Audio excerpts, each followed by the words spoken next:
The ticking clock in the hall read 4:17 when I saw her hand tilt the glass.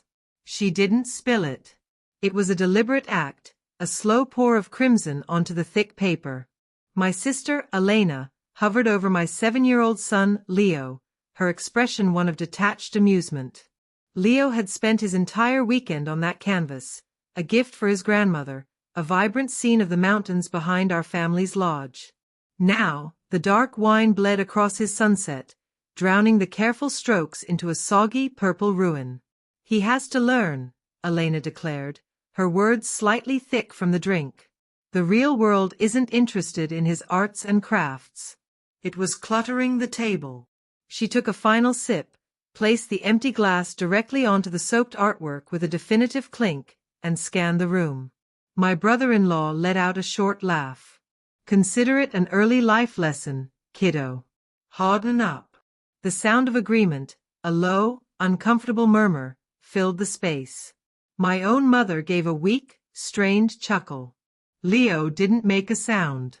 He simply stared, his small fists clenched, his entire body rigid.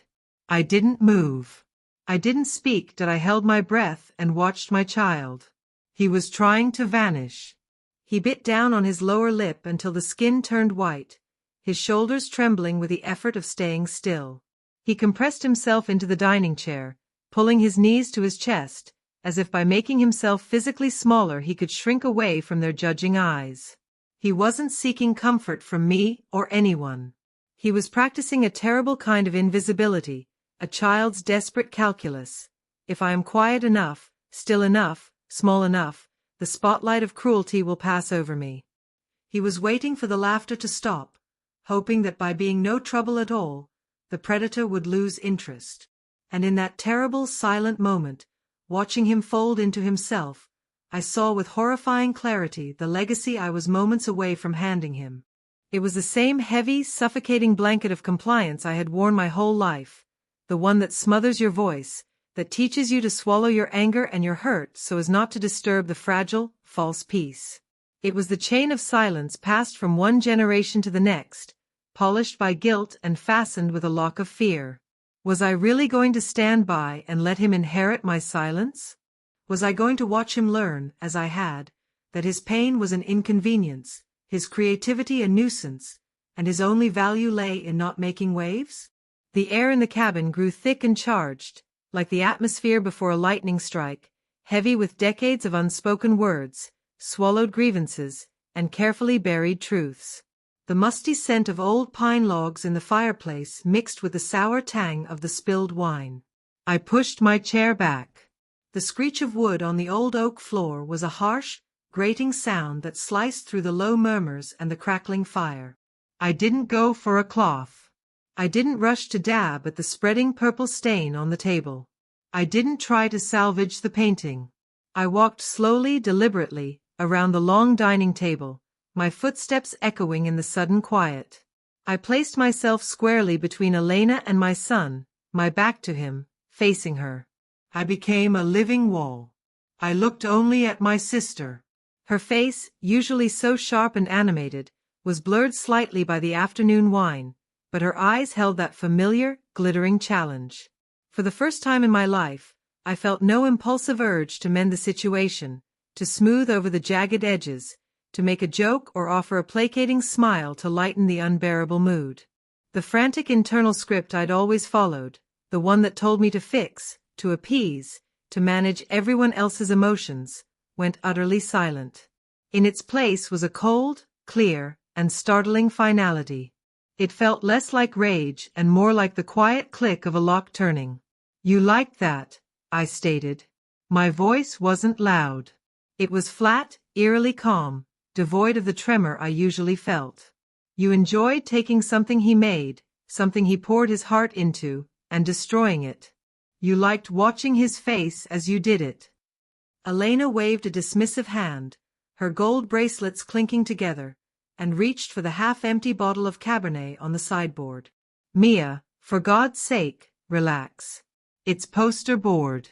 It cost $2. She poured, the glugging sound obnoxiously loud in the quiet room. "I did him a favor. He needs to learn something practical.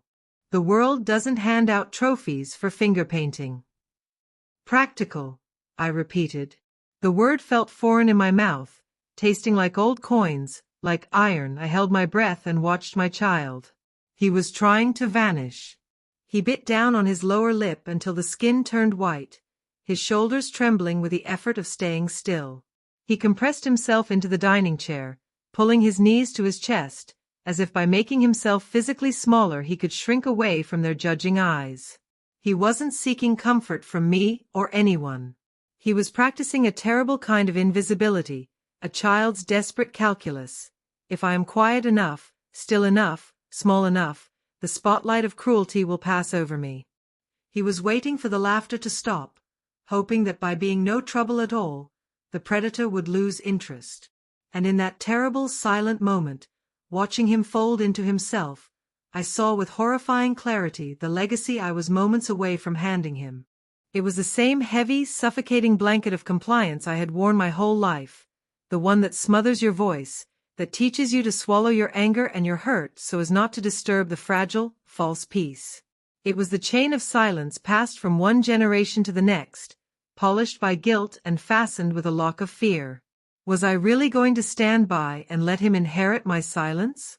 Was I going to watch him learn, as I had, that his pain was an inconvenience, his creativity a nuisance, and his only value lay in not making waves?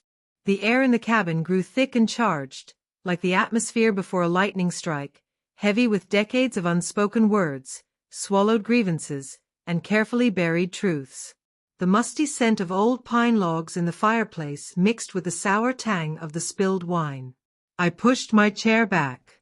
The screech of wood on the old oak floor was a harsh, grating sound that sliced through the low murmurs and the crackling fire. I didn't go for a cloth. I didn't rush to dab at the spreading purple stain on the table. I didn't try to salvage the painting. I walked slowly, deliberately, around the long dining table, my footsteps echoing in the sudden quiet.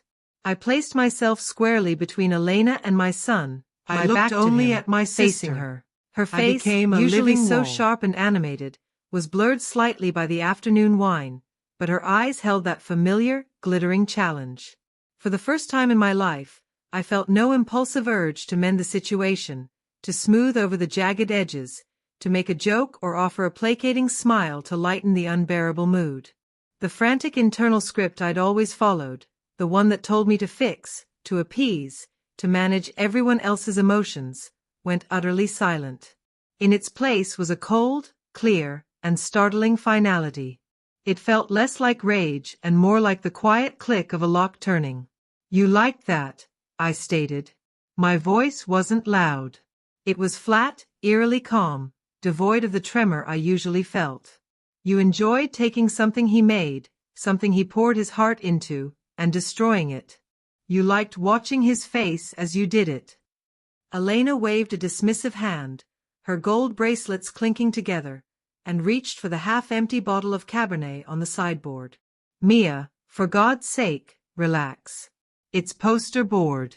It cost $2. She poured, the glugging sound obnoxiously loud in the quiet room. "I did him a favor. He needs to learn something practical. The world doesn't hand out trophies for finger painting." "Practical," I repeated. The word felt foreign in my mouth, tasting like old coins, like iron. The room fell utterly, profoundly still. The grandfather clock in the corner seemed to pause. Elena's smirk flickered, just for a microsecond, as if the ground beneath her had shifted slightly. My mother, Claire, inhaled sharply, a short, sucking gasp I knew well. It was the sound of her panic switch being flipped, the signal that her carefully constructed illusion of a happy family dinner was threatening to crumble. But something inside me had fundamentally changed. I was no longer the family mediator, the emotional custodian, the one who carried everyone's secret anxieties. I had been fired from that job. In that moment, I was simply a guard at the gate. My gaze shifted from Elena to my father, Robert, seated at the head of the table. His place was a throne of quiet endurance. His hands were folded neatly in front of him, his posture perfect. His face was a mask of polite detachment, unreadable to anyone who didn't know how to look. But I knew him. I had spent a lifetime studying the subtle language of his stoicism. I saw the way his knuckles were white where they gripped his unused fork. I saw the tiny rhythmic jump of a muscle in his clenched jaw, a tiny earthquake beneath the placid surface. He was a dam holding back an ocean, and I saw the first hairline cracks forming. Before I could draw another breath to speak, my mother, Claire, sprang into her familiar, frantic action. But she didn't go to Leo. She didn't wrap her arms around her trembling grandson. She snatched a wad of paper napkins from the holder and descended upon the table, scrubbing at the wood with manic energy. "Elena, you're so silly. So clumsy," she chirped, her voice pitched high and tight, vibrating with a desperate performative levity. She was attacking the table's surface, obsessively wiping away every droplet, completely ignoring the ruined wine-sodden canvas that was the true casualty. "Mia, don't look so cross. It was an accident. We can buy him a new sketchbook, a nice one. One of those with the thick paper and the fancy cover." She looked up from her scrubbing, her eyes darting between Elena, me, and my father. Her smile was stretched too thin, a grotesque parody of cheer. "Let's just have a nice dinner, please. It's the holiday weekend. We're all together. That's what matters." I watched her, this woman who had raised me, and the lifetime of sympathetic pity I had carried for her curdled in an instant into something cold and clear and unforgiving. My mother wasn't confused.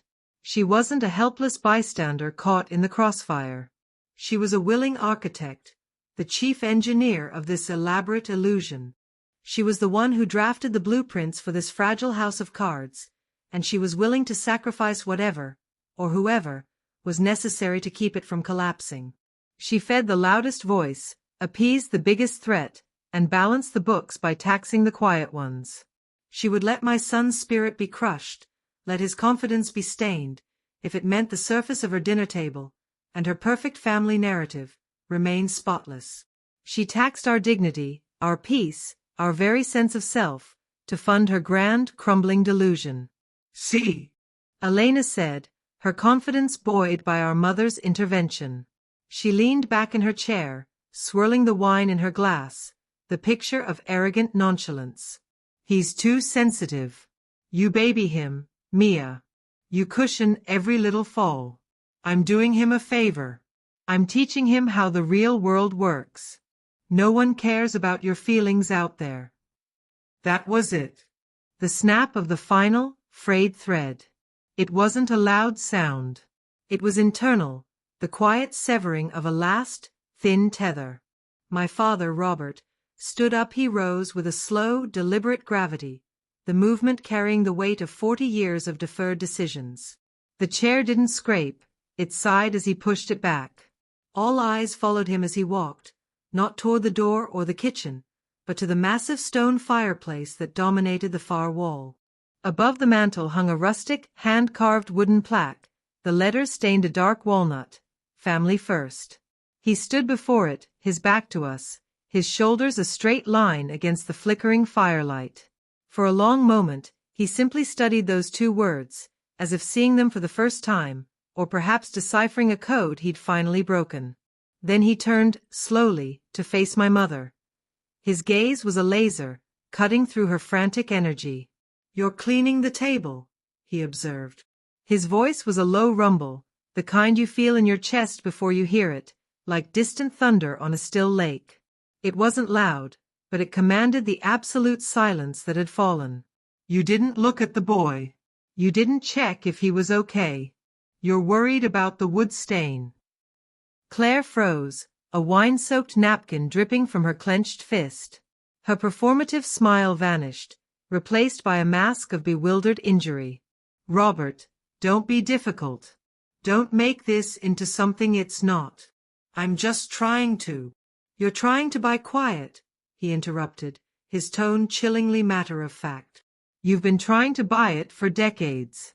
With money, with excuses, with your own children's peace of mind. But the price," he paused, his eyes sweeping the room, lingering on Leo's small, hunched form, then on my face. The price has become too high. The interest is bankrupting us. He looked down at his own left hand, resting on the back of a dining chair.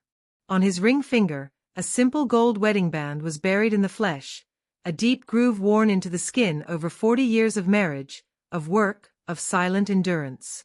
It looked less like jewelry and more like a part of his anatomy, a growth he'd learned to live with. Without another word, he walked to the kitchen sink. We heard the pump of the soap dispenser once, twice. He worked the clear liquid under the band, twisting and pulling with a grimace of very real physical pain. The sound was wet, stubborn. Finally, with a soft, sickening pop, it slid over his knuckle. He stood at the sink for a moment, looking at the ring in his wet palm, water dripping from his fingers. He walked back to the table, to the epicenter of the crisis, the wreck of Leo's painting, now a soggy purple island on the oak. He held the ring over it, pinched between his thumb and forefinger. The gold caught the fading afternoon light from the window. He opened his fingers. Plink. It landed with a dull, wet sound in the very center of the wine-dark mess, a tiny, golden period at the end of a very long sentence. A small splash of red dotted the white tablecloth beside it. "I am done," he said, his voice now clear and unwavering. "Financing this piece. I am done underwriting the silence." The vacuum that followed was not merely an absence of sound. It was an active, swallowing void. It sucked the oxygen from the room, the warmth from the fire, the color from everyone's faces. My mother stared at the ring sitting in the puddle as if it were a live spider that had just landed in her lap. Her mouth opened, but no sound emerged.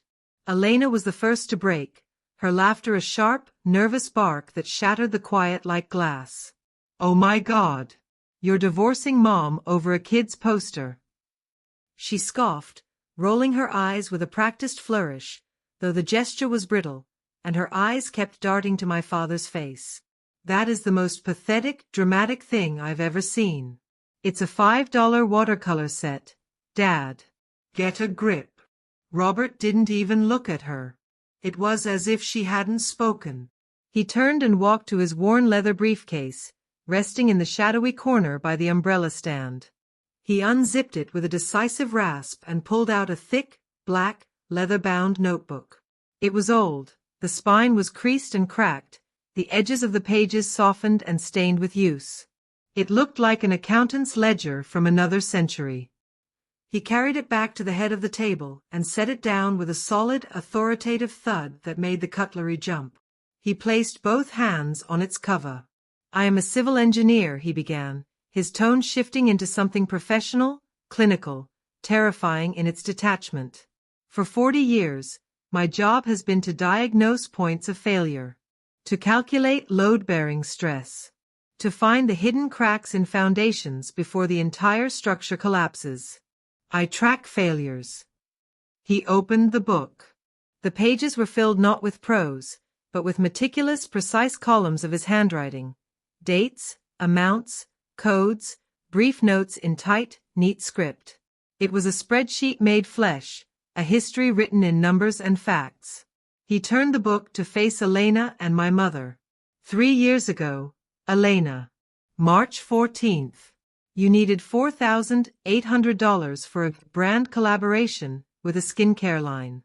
A wire transfer to an LLC I'd never heard of. His finger moved down the page. Last spring, April 3rd, $7,500 for unexpected medical expenses. No doctor's note, no explanation of benefits. Just a Venmo request to your mother marked urgent. He looked up, his eyes cool. That's when I started tracking in earnest. Not just the big loans you asked for openly. Everything. Every time your mother said she needed extra cash for groceries, that never appeared. Every withdrawal from our joint savings for home repairs that never happened. Every emergency that required a transfer in the middle of the night. Claire made a small, choked sound, like a bird caught in a net. "Robert, not here. Please. We can discuss this privately." Don't air our private business in front of. It needs to be aired here, he stated, cutting her off with a finality that left no room for argument. Because the private business has been a public performance for years. Because everyone in this room has been paying for it. Quietly. With their comfort, their security, their sense of worth. His gaze found me then, and his eyes, for the first time, held a profound, aching apology that nearly broke my composure. I allowed you to believe you were less, Sarah. I let you think her chaos was charisma, that her demands were needs, and that your quiet strength was somehow a deficiency. I was counting the cost. He tapped the ledger. I was counting it every single day. But I never stated the total. That was my failure. He turned a page. Taped neatly to the paper were not handwritten notes, but printed bank statements, wire transfer confirmations, screenshots of text messages requesting money. The evidence was cold, impersonal, irrefutable. This, he said, his finger resting on a column of 5-figure sums, is not support. It is not generosity. This is a pattern. This is extortion. He traced a line with his index finger, moving down to an entry at the bottom of the page. The numbers were circled in red ink. The largest entry. 18 months ago. June. $165,000. He looked up, his gaze now locking onto my mother's terrified, ashen face. You told me it was for a legal dispute over the property line with the northern neighbors. You said there was a lawsuit, that we needed a retainer for a specialist land attorney, that it was critical to protect the lodge. Claire was shaking her head, a frantic, mechanical motion. It was to protect the family, Robert. To protect the name. You weren't protecting property, Claire, he said, and his voice, for the first time, held a tremor, not of weakness, but of pure, concentrated fury being forced through a sieve of control. You weren't protecting the family name. He paused, letting the weight of his words settle. You were protecting a criminal. He turned one more page. Taped to this page was not a financial document. It was a photocopy of an official-looking form, the kind with boxes and codes, topped with a municipal seal.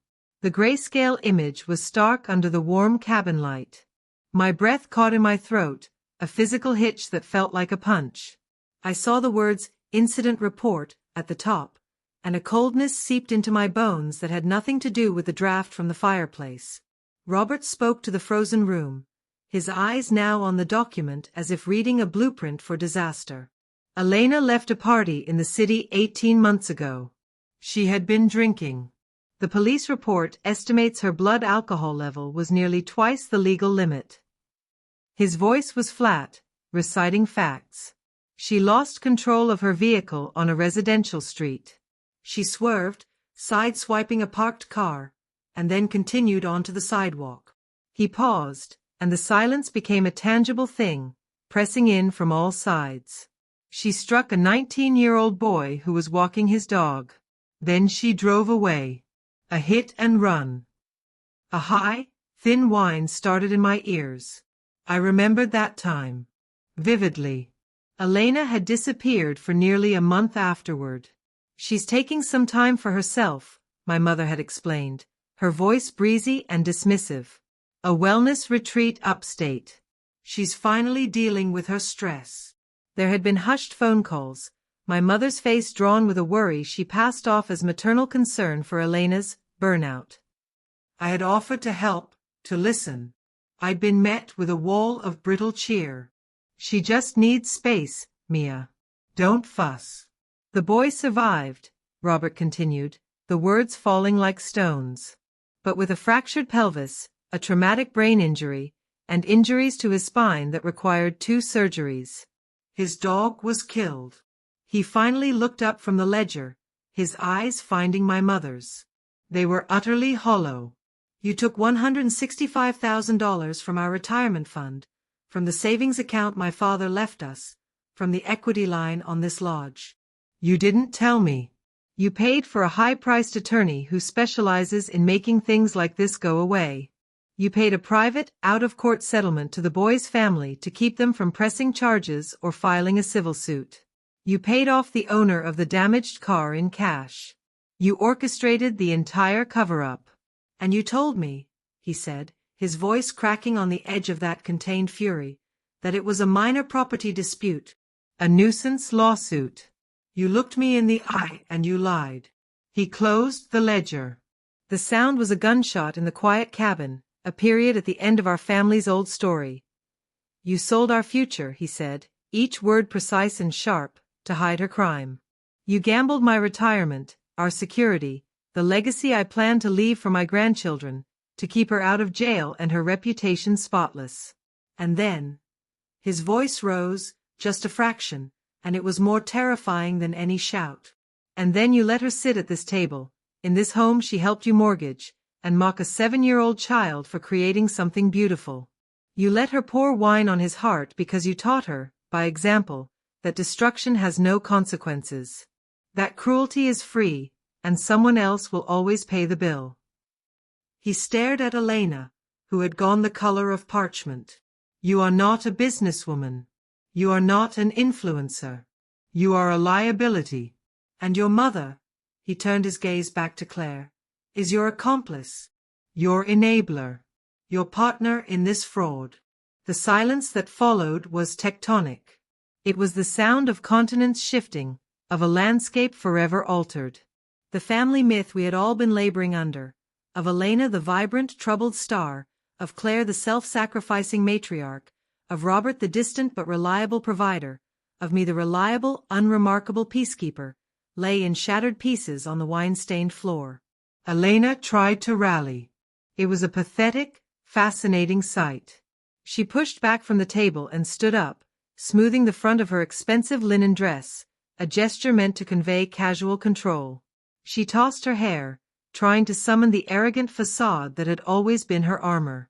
So what? She spat, the words lacking their usual venom, sounding thin and reedy. It was an accident. A terrible, tragic accident. Mom helped me. That's what mothers do. They protect their children. Unlike you. She glared at my father, her chin jutting out in a parody of defiance. You've always been jealous of our bond. You're just a cold, calculating robot. I don't need your money. I have my own brand. I have 50,000 followers. I don't need this dusty old cabin or your dusty old life. Robert looked at her with an expression I had never seen on his face before, pure, unadulterated pity. It wasn't the pity of a father for a wayward child. It was the detached, clinical pity of an engineer surveying a condemned building, seeing the rot in the beams, the cracks in the foundation, knowing it was beyond repair and a danger to everyone inside. You have nothing, Jessica, he said, using her full name, a from the back dismissal. Pocket of the ledger. You are a tenant in a life someone else paid for, crisp and the lease is up. He placed it on the table, right beside his discarded wedding ring and the ruin of Leo's painting. He smoothed it flat with his palm. This cabin, this land, the 10 acres it sits on, has been in my family for 3 generations. It was deeded to me by my father. Your mother's name was never on the title. She has no legal claim to it. None. He pointed to a line on the document. As of this moment, you are all trespassing on my property. You have 1 hour to gather your personal effects and vacate the premises. I will be listing the property with a realtor tomorrow morning. Every cent from the sale will go toward repaying the funds you stole. You can't throw me out, Claire wailed, the sound raw and animalistic. She clutched at her chest, her body swaying. Where will I go? It's pouring rain. I have nowhere. I don't know, Robert replied, his voice devoid of any emotion now, empty as a cleared room. Perhaps you can live with the daughter you invested everything in. It seems a fitting return on your investment. He turned his attention back to Elena, who was staring at the eviction notice, her bravado crumbling into confusion. And regarding your own money, he said, while you were performing your little act of cruelty for the table, I was on the phone with the bank. I filed an official fraud alert and a request for an emergency audit on all joint accounts held by me and your mother, citing suspicious transfers and potential elder financial abuse. As of 10 minutes ago, they are all frozen, your mother's accounts, the joint savings, the line of credit, and crucially, the business banking profile for your so-called brand, which was funded entirely through those joint accounts. Elena's hand flew to her pocket. She pulled out her phone, her fingers fumbling over the screen. She tapped urgently, her brow furrowed, her earlier pallor now replaced by a flush of panic. She opened an app, typed, tapped again. Her face, illuminated by the cold blue light, underwent a horrifying transformation. The arrogance melted away, leaving behind the naked, trembling fear of a child who has just realized there is no net. Her mouth opened, but for a moment, no sound came out. "It's," she whispered, the word barely audible. "Declined." I saw it then, the exact moment the illusion shattered. It wasn't a dramatic explosion, it was a quiet, total collapse, like a sandcastle dissolving under a wave. Without the endless, silent financial stream flowing from my parents, the very substance of Elena's confidence evaporated. The expensive dress suddenly looked like a costume. The practiced posture slackened. The sharp, challenging light in her eyes guttered out, replaced by a wide, blank panic. Her power, I realized with a jolt of clarity, had never been real. It was borrowed. It was rented from my parents' savings, my mother's compliance, and my father's weary tolerance. And standing there, with the ledger open and the eviction notice on the table, the landlord had just terminated the lease. Her strength was a phantom, funded entirely by our collective silence. Robert walked away from the table, his footsteps heavy and final on the old pine floors. He went to the lodge's heavy oak front door, turned the brass handle, and pulled it wide open. The storm that had been brewing all afternoon had broken in earnest.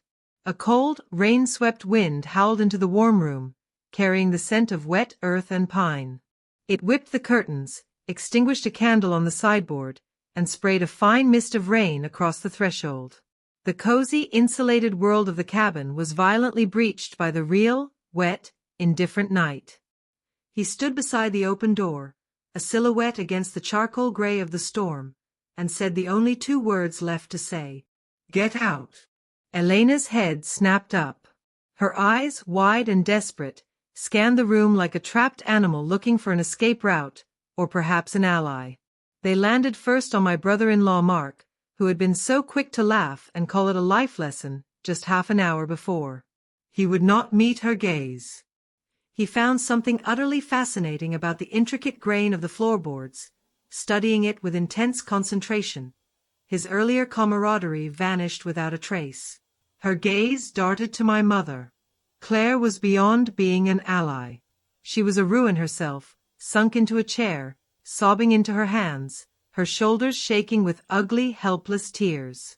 She was a ship that had not only sunk but had taken the lifeboats down with her. Finally, Elena's frantic, pleading eyes found me.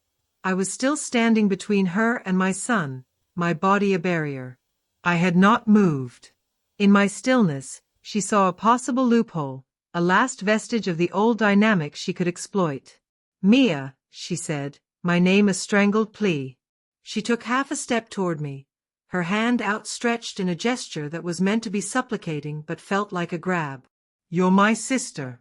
You can't let him do this. Tell him he's gone too far. Tell him he's lost his mind.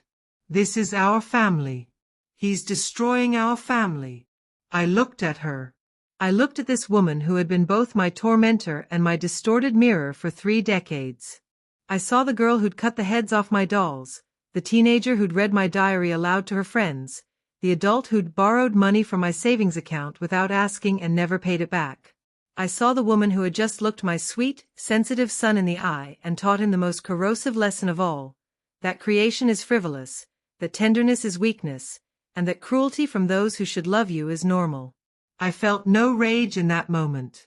I felt a profound, clean clarity. My attention shifted to the table, to the dark, spreading stain that had swallowed Leo's mountain sunset.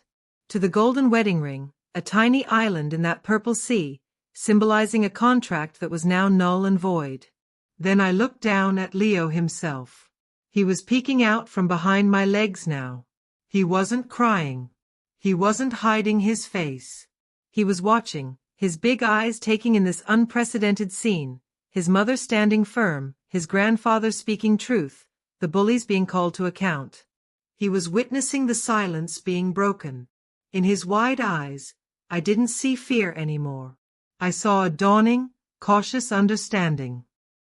I thought of all the dinners I'd sat through with a knot in my stomach. All the jokes made at my expense that I'd laughed along with. All the compromises of my spirit I'd made to keep this fragile, toxic ecosystem from collapsing. I had believed it was my job to maintain the peace. But there had never been any peace. There had only been the quiet of the oppressed, a silence so deep and heavy it had masqueraded as calm. I turned my eyes back to my sister. Her expression was raw, stripped bare of its usual arrogance. For the first time ever, I saw genuine fear there. Not the performative fear she used to manipulate, but the real, chilling fear of someone facing consequences. She was alone. Truly, utterly alone. And she knew it. I didn't offer her comfort. I didn't throw her a lifeline of sisterly solidarity. I didn't give her the angry outburst she might have used to paint herself as the victim. I simply gave her a fact, my voice as steady and calm as the rain now drumming a steady rhythm on the roof. The roads down the mountain will be slick, I said. And it's getting dark. If you want to make it to town before the weather gets worse, you should leave now. The finality in my voice was absolute. It closed the door on any hope she had. Her outstretched hand dropped to her side. The last flicker of fight left her eyes. She looked from me, to my father at the door, to her sobbing mother, to Mark who refused to look up. The reality of her situation settled over her like a physical weight. Without a word, she turned, walked stiffly to the hall closet, and pulled out her designer coat. She didn't look at any of us as she slipped it on. Claire, sniffling and broken, eventually stood on unsteady legs. Mark, with a sigh of resigned inconvenience, got up to help her, avoiding everyone's gaze. They moved through the room like ghosts, gathering purses, a forgotten scarf, moving in a stunned, slow-motion ballet of defeat. Within 20 minutes, their cars, Elena's sleek convertible, my mother's sensible sedan, were nothing but red taillights disappearing into the gray curtain of rain, swallowed by the dark, winding road that led away from the lodge, and away from our old lives. The silence they left behind was different.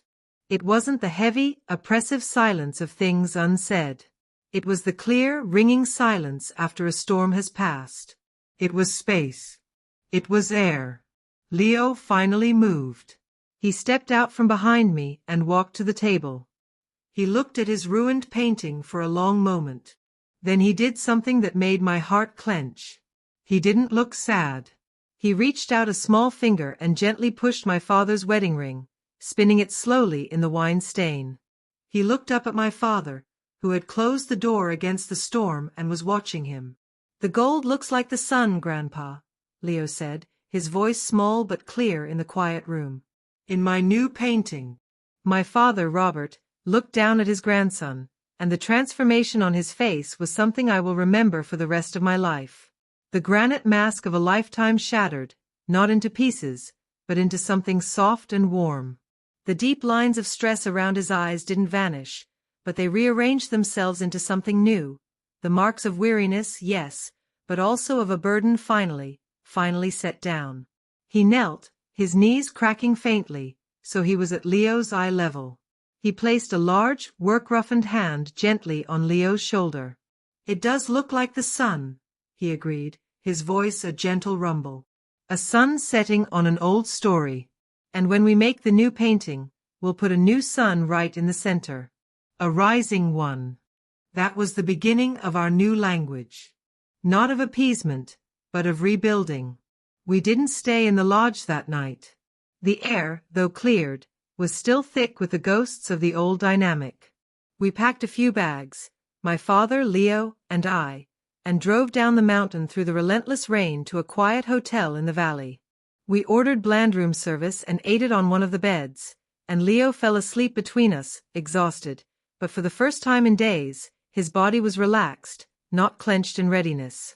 The legal and logistical unraveling was complex, but my father, the engineer, approached it with the same methodical precision he'd applied to his ledger. The lodge was sold to a young family from the city within 2 months. My father used the proceeds to replenish what he could of the decimated retirement accounts. The legal fallout for Elena was steep. The fraud investigation triggered a full tax audit. The hush money settlement to the victim's family became part of the legal record, and a new, legitimate civil suit was filed. She lost her car, her apartment, and whatever fragile credibility her brand had held.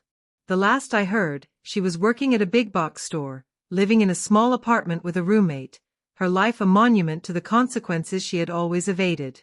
My mother, Claire, moved into a modest rented condo. She sent letters, long and rambling, on expensive stationery that now seemed like a sad parody. They were full of blame, for embarrassing her, for ruining the family's good name, for being cruel, for siding with my father. I read the first few lines of the first one, saw the familiar patterns of guilt and manipulation woven into the sentences, and dropped it, unread, into the kitchen trash before setting the burner aflame. She was still trying to collect a debt from a bank that had permanently closed its doors. 6 months after the rain-soaked exodus from the lodge, the light in our new apartment was different. It wasn't the dim, golden, filtered light of the forest cabin, haunted by memory. It was a clean, white, city light that streamed through large windows overlooking a small public park. The space was smaller, with the faint but friendly smell of the previous tenants' cooking still lingering in the walls. But it was peaceful. There was no walking on eggshells here. No heavy sigh from the next room that signaled an incoming storm of passive aggression.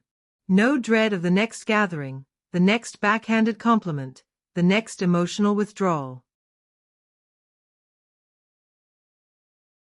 On a Saturday morning, that clear light fell in bright rectangles on the hardwood floor of the living room, which we had covered with a paint-spattered drop cloth.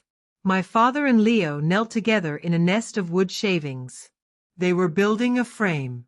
Not just any frame, but a custom wooden frame for Leo's newest masterpiece, a brilliantly chaotic cityscape full of towering buildings and yellow taxis, a world away from mountain lakes. "Measure twice, cut once, Leo," my father said, his voice patient and warm, the voice of a man who no longer had to shout to be heard over the din of dysfunction. He guided Leo's small hands on the miter box, showing him how to align the wood, how to hold the saw. Precision matters. If the frame is strong and square, it protects the art. It keeps it safe. It shows the world this is something valuable. "Like this, Grandpa?" Leo asked, his tongue poking out in fierce concentration as he pushed the saw back and forth. The sound was soft, rhythmic, productive. "Exactly like that," Robert said, a smile in his voice. I sat on the floor leaning against the wall, a cup of tea cooling beside me, and just watched them. I watched my son. He wasn't flinching at the sound of a raised voice. He wasn't folding in on himself when he made a mistake. He spilled a cup of wood glue, and instead of freezing in terror, he laughed, a bright, unself-conscious sound, and grabbed a rag to wipe it up, knowing with absolute certainty that no one was going to scream at him for being clumsy, for making a mess, for existing imperfectly. The tight, worried knot that had lived permanently in my own stomach since childhood was gone. In its place was a steady, quiet hum of contentment. The cost of this peace had been astronomically high. We had to dismantle the family structure entirely to save the people trapped within it. We had to burn down the old termite-ridden house of lies and roles and silent contracts to pour a new foundation on solid ground. It was a violent, painful process. We lost relationships, a home, an entire history as we had understood it. We faced judgment from extended family, whispers at gatherings we no longer attended, the lonely work of explaining our absence over and over. But looking at my father's relaxed shoulders as he taught his grandson a tangible skill, seeing the easy, unburdened smile on my son's face as he created without fear, feeling the simple, profound safety of a Saturday morning without dread. It was the best bargain I have ever made. We traded a gilded cage for an open sky. We exchanged the heavy weight of a legacy of silence for the light, demanding freedom of finding our own voices. The structure was gone, but for the first time, we were standing on solid ground. If this story resonated with you, if you've ever felt the weight of a family role you didn't choose, if you've had to make the impossible choice between keeping the peace and keeping your sanity, if you've ever walked away from a toxic dynamic to protect your own spirit or the spirit of your child, then I need you to do two things for me right now. First, let me know you're not alone. Type "new foundation" in the comments below. Just those 2 words. Let's build a community in the comments of people who understand that sometimes building something new requires the courage to tear something old down. Your story might be the exact thing someone else needs to hear today to find their own courage. And second, if this narrative of quiet strength and difficult boundaries spoke to you, please help this message reach others who need it. Like this video. That simple click tells the algorithm that content with depth and heart matters. And most importantly, subscribe to Winds of Thought. Hit that notification bell. By subscribing, you're telling me you want more of these stories. More journeys from silence to voice, from compliance to freedom, from inherited trauma to chosen peace. This channel, Winds of Thought, is dedicated to exploring those winds of change in our lives. Your support is what allows me to keep digging for these truths and sharing them with you. Thank you for listening, for being here, and for being part of this community. Now, I'll turn it over to you. What's one small step you took to start building your own new foundation? I'm reading every comment.